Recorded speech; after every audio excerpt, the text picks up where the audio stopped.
আমার বক্তব্য একবারে স্পষ্ট করতেছি, যারা নির্যাতিত হয়েছে, যে শ্রমিক নির্যাতিত হয়েছে এবং কি টার্মিনেশন খেয়েছে, প্রত্যেকটার পক্ষে আমি দাঁড়াবো। আমি নূর জামাল হক সায়েন্স ল্যাবের একমাত্র প্রটেস্টার ছিলাম সবার সামনে। হাসিনার বুকের গুলির সামনে আমি দাঁড়াইছি একাই।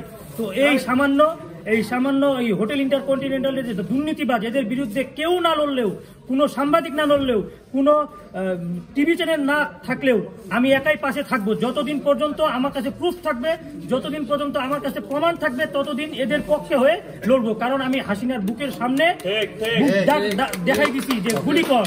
এখন সামান্য এই হোটেল ইন্টারকন্টিনেন্টালের গুরুত্বপূর্ণ একটা ইস্যু, এই ইস্যুটা নিয়ে এরা পজিটিভ নিউজ না করে নেগেটিভ নিউজ করতেছে। আমরা ছাত্র সমাজ এখনো স্পষ্ট করতেছি, আমি স্পষ্ট করতেছি, আমার টিম স্পষ্ট করতেছে, যতক্ষণ পর্যন্ত এটা সুষ্ঠু তদন্ত না হবে এবং বিচারের আওতায় না হবে, ততদিন পর্যন্ত আমরা সাধারণ ছাত্র সমাজ এটার পাশে থাকবো এবং প্রয়োজন হলে আবার মাঠে নামবো।